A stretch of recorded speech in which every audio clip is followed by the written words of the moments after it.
About 5 till. 5 till, okay. All right, thank you very much. It was amazing. I switched with Brother Coomer over in Green Bay. We were at the base of Lambeau Field, there by the Holy Land, last Sunday. And it was snowing. I stayed overnight at Stevens Point and went over on Sunday. It was snowing like crazy, but we did have services there. So that was pretty cool. And appreciate it. My wife has been struggling with colds and stuff, and she got dehydrated, and then she had kidney problems and all of that. Praise the Lord, she's doing much better. This evening, we're going to go over to my son's church in Stevens Point. Some of you that are on Facebook with me have heard that he had fallen. He's been having some real struggles with that. He's fallen, he's gotten a concussion, but he also had pneumonia and the flu, and he got pretty sick. They ended up rushing him to Milwaukee. Well, he's got to take it easy and not be around crowds at all. So he's going to stay in his church. But anyway, he can't preach this morning and this evening, and so I'm going over there and preaching for him this evening. Pastor Gross is going to be there this morning, so you probably all know him. We're with Baptist for Life. We have been for 7.5 years. We're in my 8th year of doing this. It's the second longest I've ever done anything since we've been married. The Temple Baptist Church, obviously, 24 years there. But Baptist for Life was started in 1990, and I remind people that our number one goal is not to stop abortion. Our number one goal is to reach people for Jesus Christ. Amen. One of the things that makes our pregnancy centers unique is that they emphasize sharing the gospel. Any woman that comes into that pregnancy center will get the gospel shared with them, and because we know that even if you stop an abortion, that they're still going to go to hell. But if you do share the gospel with them and they get saved, they're not as likely to get an abortion. I'm going to show you some statistics in a little bit that are going to shock you. Why I say they're not as apt to get an abortion. Anyway, Nan and I have been doing it for 7.5 years. Obviously, we're very pro-life. When I went into this 7.5 years ago, my goal was to make it to 70 and have at least 50 descendants. We're over 62 now, I think 62, and I'm obviously a little over 70 now. We believe in the sanctity of life, that children are heritage of the Lord, and through the womb is His reward. That word heritage actually means an heirloom. Our children are our heirlooms that we have, and we praise the Lord for that. We have 3 ways that we keep up to date with us. The Proclaimer newsletter that we put out 4 times a year. It shares what's going on in the world. I usually have an article in there called As I See It. You can get a copy of it off of our table if you'd like. But if you sign up on our sheet and give us your email address, you can get it automatically to yourself. We do send it to all the churches. We put out a monthly prayer letter, and if you sign up on that email list, you'll get that as well. And that's what's going on with Baptist for Life, and keep you up to date of what's going on in our state. And then I have the Praying Army for Life, and if you pick up one of our prayer cards, it has our email address, which is info@bflw.org, and every week about Thursday or Friday, I will send out a notice of what happened the week before that and where I'm going to be that coming week, so that you can be praying for us as we travel. I realize that people get hurt on the highways, and I do really covet the prayers of people.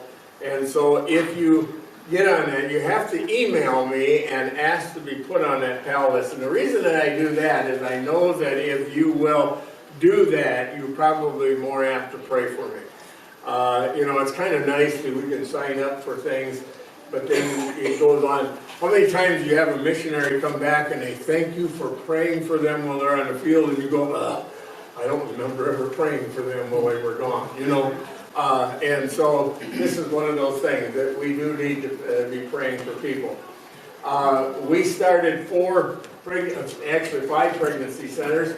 The Alpha Women's Center in Milwaukee in '93, the Access Women's Center in Madison in '98, the Agape Women's Center in La Crosse that we're involved with here, and we praise the Lord for that, in 2003. And then in 2007, the Assurance Women's Center in Appleton. And then this year, on Sunday, the first Sunday of the year, I was at Calvary Baptist in Watertown, and they have started a pregnancy center there, the New Focus Center, this year. What makes humans different from all other life? God created man in his own image. A couple of years ago I had a message, and it was the whole message was on what does it mean to be created in the image of God? And the truth is, you know, we were created to be an example of what God is supposed to be like. And it does really give us a responsibility that as we live in this world, that we live as God would have us to live in a way that would give people a better understanding of what God is like.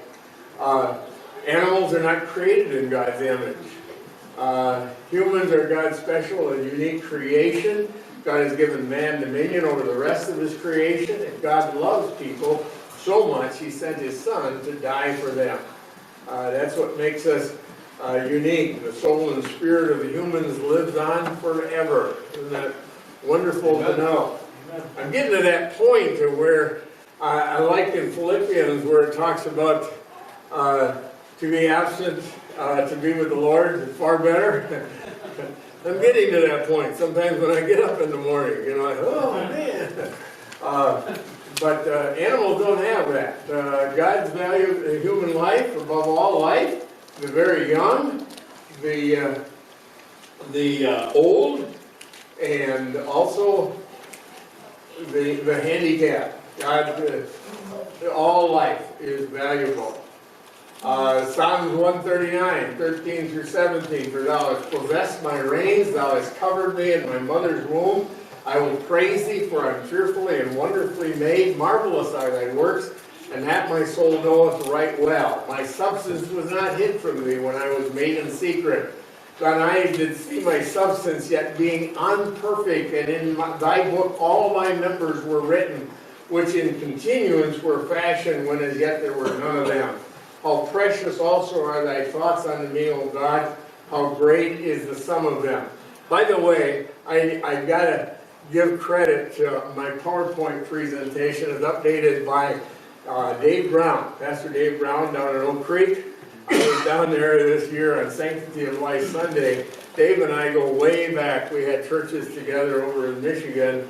We both graduated from the same school, and you're familiar with Brother Dave Brown, I'm sure, here. But he had put this together, and so I stole it. I had borrowed it. He gave it to me. Okay. Our nation once valued human life. The care of human life is not as its destruction and not its destruction is the first and only legitimate object of government. It was founded on Judeo-Christian values of the Bible. Our nation's values have shifted to the values of humanism, pragmatism, and hedonism today. By the way, there was a time when Jerry Falwell came up with the moral majority. Anybody remember that? Yep. Sadly, we don't have that moral majority anymore. And the only way our kind of government works is if the majority of the people want what's right. Unfortunately, we're very precarious in not having it anymore. The shift is from the sanctity of human life to the culture of death. Planned Parenthood, birth control, abortions without parental permission, and sex change drugs. Thankfully, our current president, Donald Trump, is fighting to defend Planned Parenthood, a federal fund.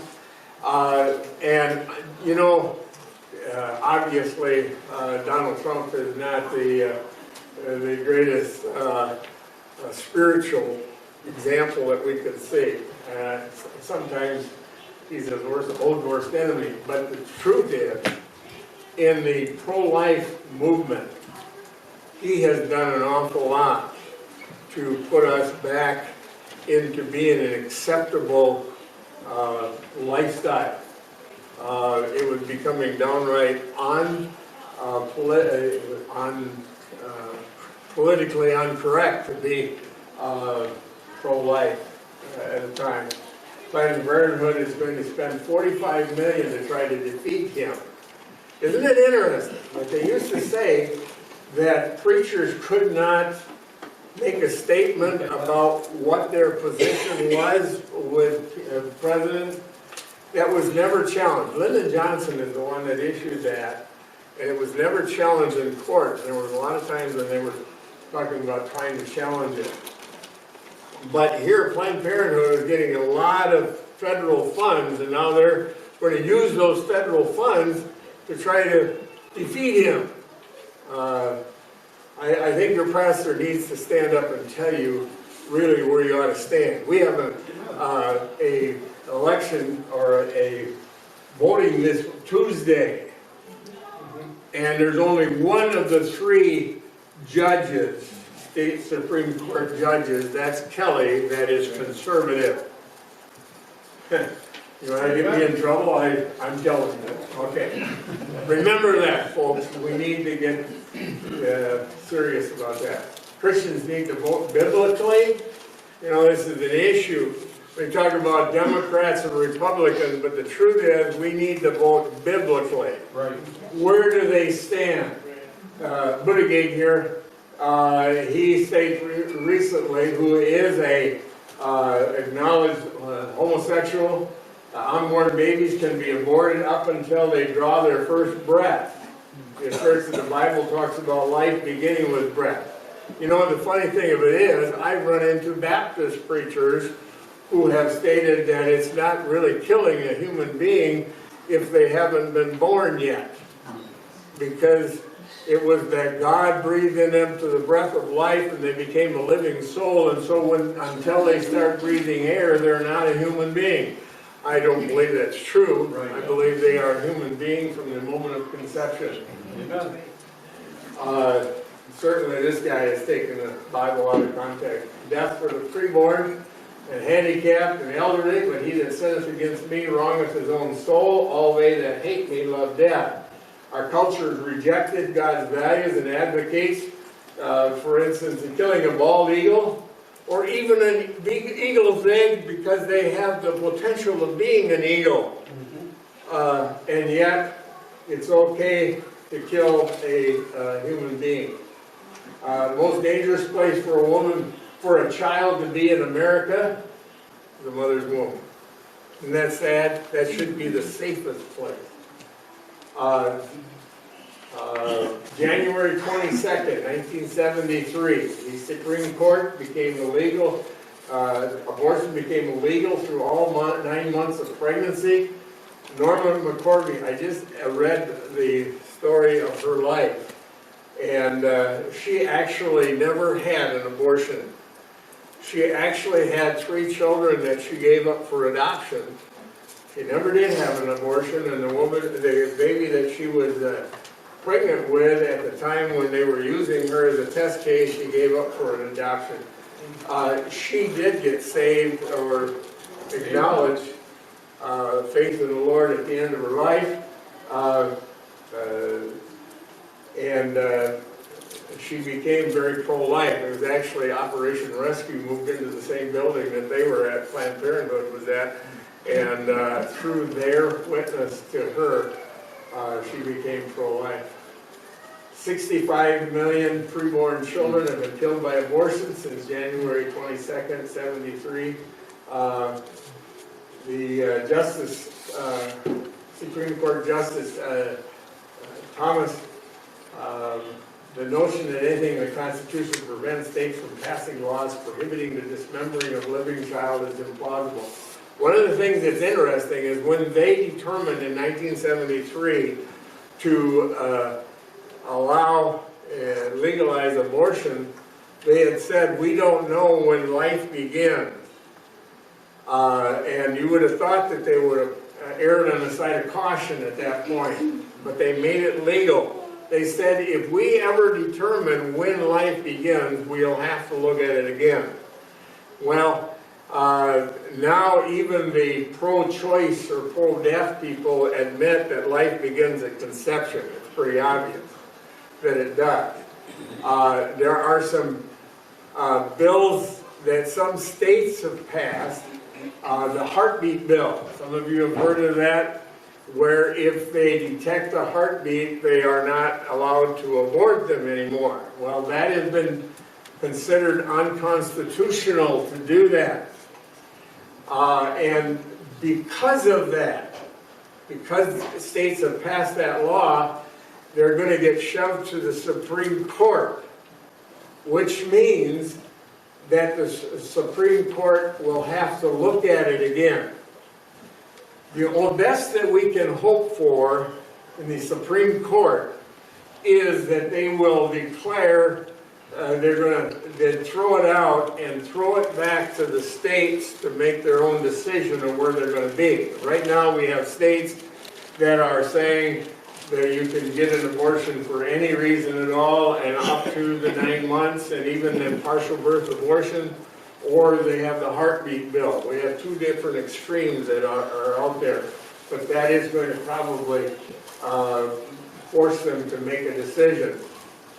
47 years. It was actually opened the door and gave legal sanctions to the murdering of unborn children. Here's some interesting facts. I'm going to try to get all of this in here because I think it would be important. And if you would like a copy of these facts on my table, I do have them all written down. You can take them with you. An estimated 43% of all women will have at least one abortion by the time they are 45 years old. Isn't that amazing? 47% of all abortions are performed on women who have had at least one previous abortion. In other words, they had more than one. 64.4% of all abortions are performed on never married women. Married women account for 18.4%. Divorced women obtain 9.4% abortion. 1% of all abortions occur because of rape or incest. That was the kickoff thing, why they were legitimizing it in the first place. 6% of abortions occur because of a potential health problem regarding either the mother or child.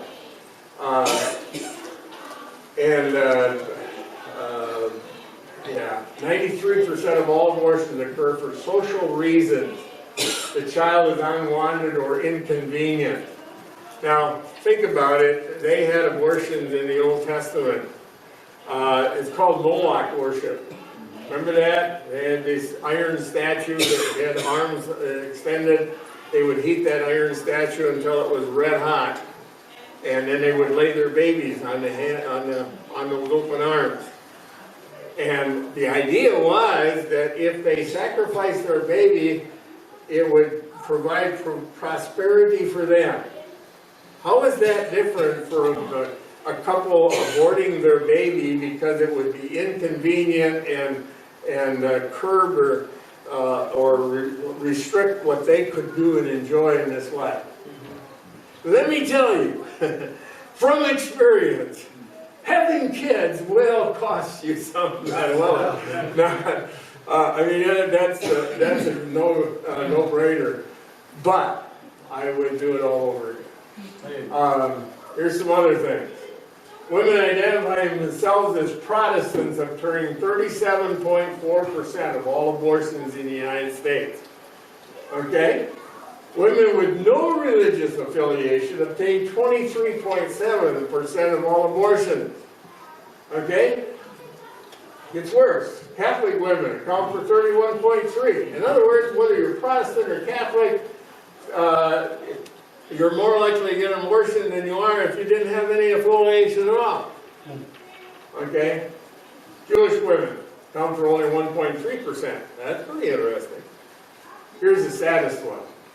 18% of all abortions are performed on women who identify themselves as born-again evangelical.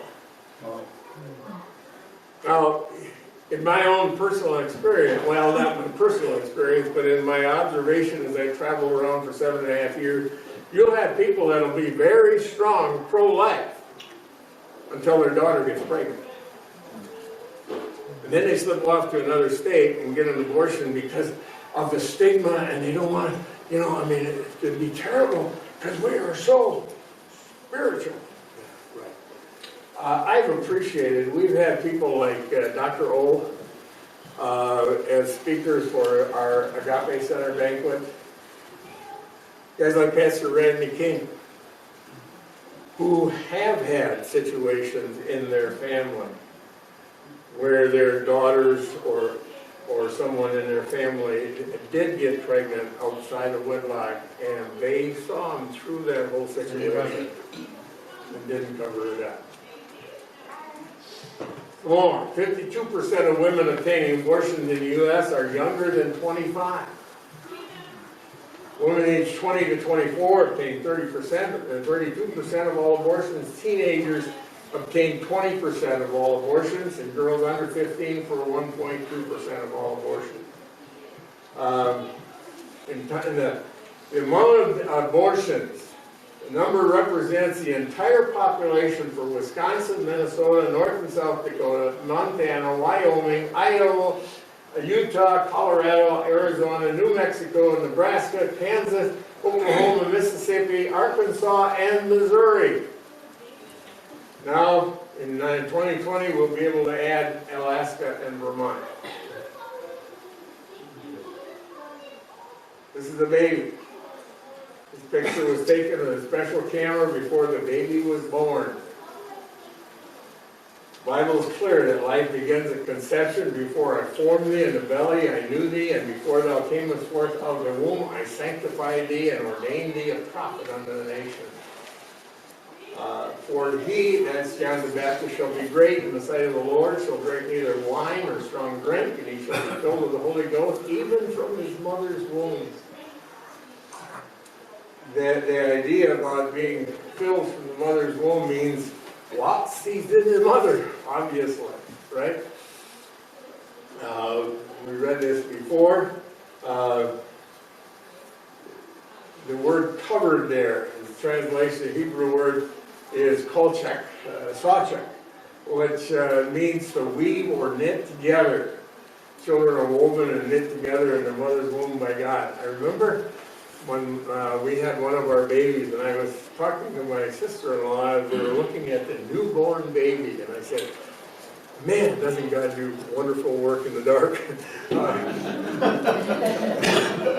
My weird sense of humor. I mean,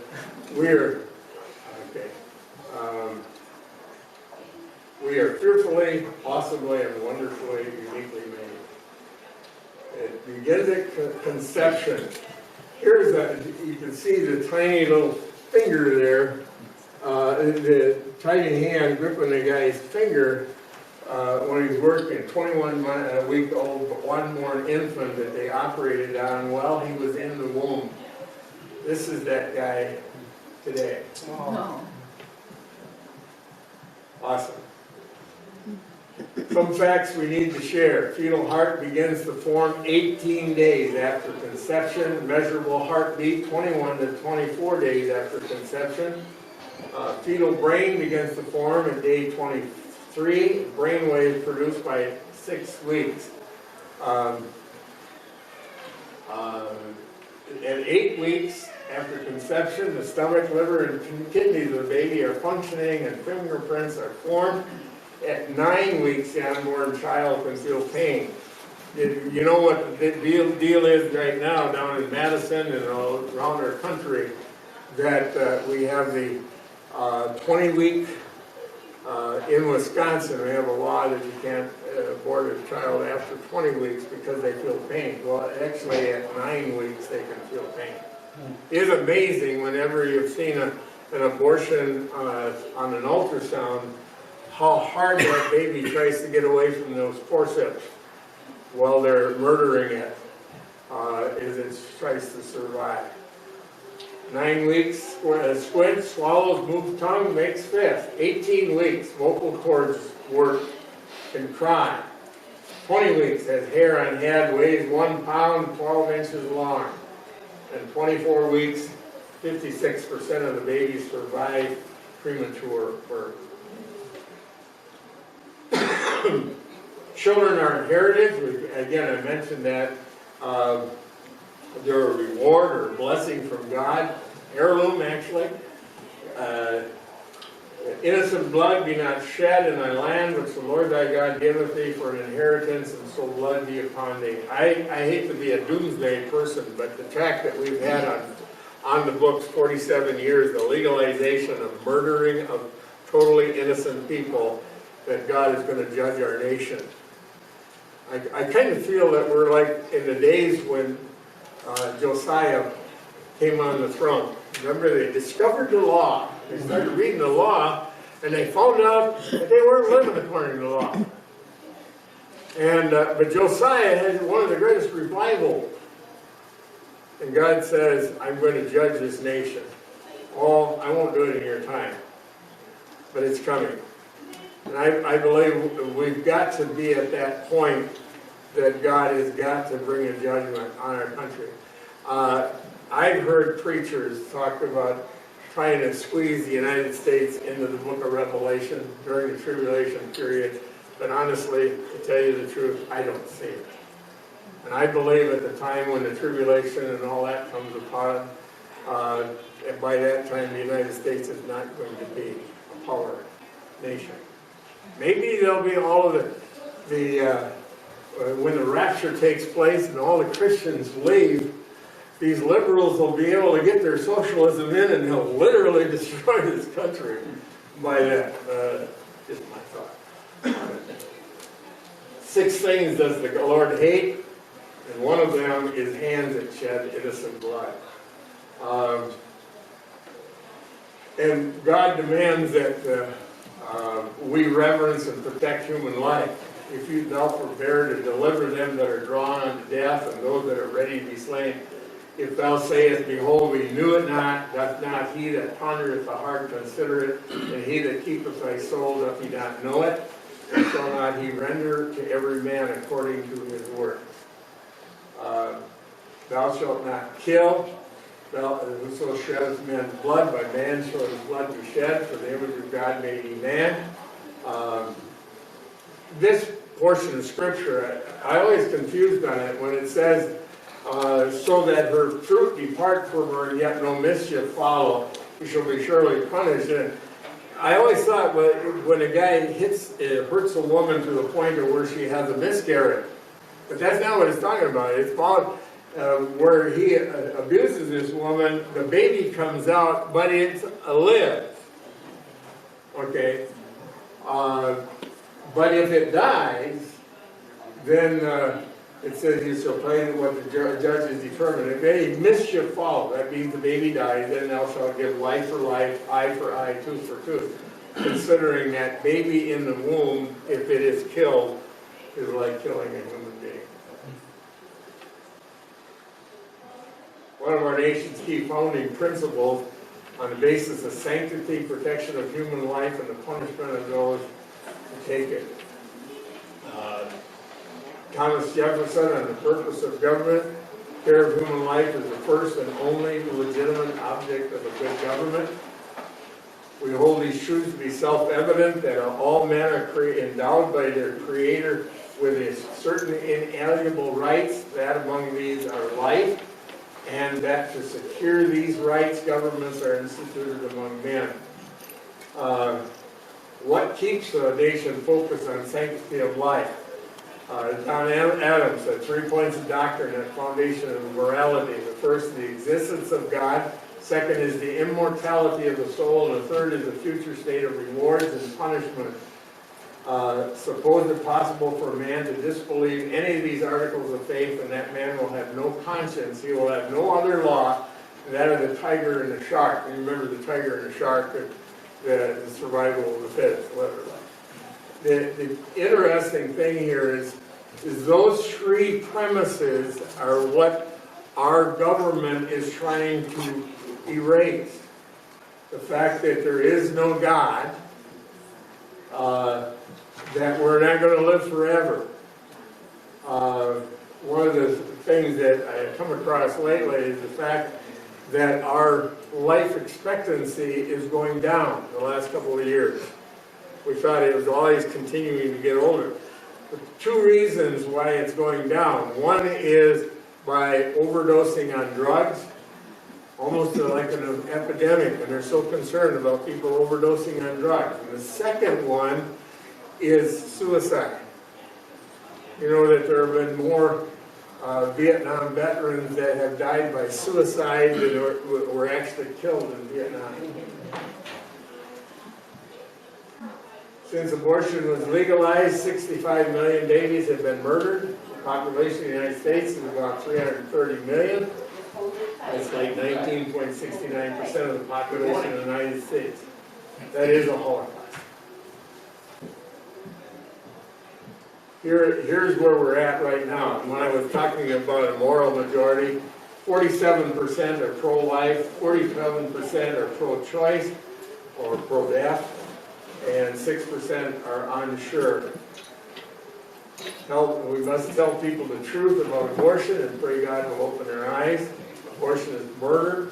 Abortion kills children. Abortion harms the mother. And abortion is only the first diabolical step in our death culture. Infanticide, the practice of killing children within the first year of birth. In fact, there are some that are pushing that we might establish a law that parents have up to 5 years old determine whether they're going to allow their child to live or not. Not just before they're born. People say, oh, that's terrible. Well, you know, can you remember before you were 5 years old? Some of you can probably. Well, you were born real young, so. Yeah. Okay. Euthanasia is deliberately ending the life of the unwanted. Remember Kevorkian? I remember this cartoon, and this woman is talking on the phone, side of the bed, her husband's laying in bed, and his eyes are bugging out, and she's saying, Dr. Kevorkian, my husband hasn't been feeling well lately. You know, the idea is just getting rid of people that are inconvenient. We can show respect, teach our children the Bible truths about the sanctity of life, speak out publicly for biblical values, support pro-life causes, distribute pro-life literature, and win others to Jesus Christ. And pray for the end of legalized abortion. Some things that you can do, you can encourage your church to place Baptist for Life in your mission budget, and we travel around to try to promote pro-life issues. Become a member. I have a sheet on my table there, or a brochure that for $35 a year for an individual or $50 a year for a couple, you can be a part of what Baptist for Life is doing. You contact your state legislators about pro-life bills that come before them. We have tried to think of all of the ways that we could have an influence down in Madison. We even, remember, we gathered signatures. We had over 1,400 signatures. Wildwood put them in a booklet, and we delivered them to all of the state senators and assemblymen down in Madison. Joanne Appling, who was on my board, she said that's not the most effective thing. The most effective way you can have an influence on Madison is calling them when pro-life issues come up and tell them where you stand. And I have on my table the information sheet that has all the senators and their contact information on one side, and the assemblymen on the other side. Find out which one yours is. And when your pastor tells you there is a pro-life bill coming up, and you need to let them know where you stand, that you can call them down there and talk to them. By the way, I also have on my table, I don't believe I have it on my thing here, but it's all of the issues that have been dealt with. One of the sad things that's happened lately in Madison, there were a lot of pro-life bills that were down there at Madison when we had Governor Walker as our governor, and he would have signed them if they would have passed them. But it was the Republican leadership in the Senate that would not bring them up for a vote. So now we have a Democratic governor, and now they get them passed, And they put them on the governor's desk, and he vetoes them. And then the Republicans say, see, there's nothing we can do about it. Yes, there was. Right. So don't blame it on one political party or the other. I encourage young people to enter the essay contest. I have on my table, and I've got like 3 churches, Christian schools, where they require all of their English students to write an essay. I would encourage you to pick up the flyer on my table and consider that and enter the essay contest. It's prizes of $400, $200, and $100 for the winners of that. It just started here in February. Get involved in the pregnancy center. Help organize a fundraiser for a center. And attending our annual rally on April 18th, 2020. It's going to be in Watertown this year. We're going to honor Andre Jacques. He is the most pro-life senator that we have in Madison, and we're going to recognize him. Last year we recognized Rebecca Clayfish, who was the lieutenant governor. Dr. Ola is going to be our main speaker for that, and I say it's going to be down in Watertown on April 18th. I encourage you. This is the essay contest. Pick up one of those flyers and encourage young people to get involved in it. Nebraska Governor Peter Ricketts' Day of Prayer is proclamation for Wednesday, January 22nd. I do hereby urge all individuals to pray on their own or with others according to their faith for an end to abortion. Numerous states have enacted laws that ban abortion once a fetal heartbeat can be detected. And that's what I was mentioning about. That's what's going to take it to the Supreme Court and going to force them to have to look at the Roe versus Wade again. Here are some of the ones here. Creating a non-refundable tax credit for adoption expenses. This is $5,000 credit. Creating a tax credit for parents that experience a stillbirth. This bill would compensate parents who have a stillbirth for some of their costs, up to $2,000. This one is one that did get passed, Born Alive bill. This is a bill that if there was a healthcare provider present, a nurse there when a baby is being aborted and it comes out alive. So we're trying to pass a bill that says if that baby is born alive, that healthcare personnel were required to take care of it like any other baby. Sounds reasonable, right? It got passed, but the governor vetoed it. Requiring women taking the RU-486 pill be told there is a reversal to the abortion-causing drug. That was passed. The governor vetoed it. That's just telling them that you can reverse it. Okay. AB 183, SB 187 would prohibit taxpayer-funded Medicaid payments from going to abortion providers. Again, that was passed. The governor vetoed it. And by the way, we do have some laws where we did defund Planned Parenthood in Wisconsin, and the governor is trying to get around them or eliminate them. This one, it prohibits abortion based on sex, race, nationality, ethnicity, or disability. That one also was passed but got vetoed. Okay. In other words, if a woman, if a couple were pregnant, they found out they were going to have a boy and they wanted a girl, or vice versa, they would have an abortion just because it was the wrong sex. Choose Life license plate, costs you extra $25. The Alpha Center has already gotten 2 of these, the Access Center 1, the Agape Center 1, and the Assurance Center has gotten 1. So these do work, and it is going to our state. And you can pick up an application for that on my table if you want. The abortion rate is falling the lowest level since Roe versus Wade.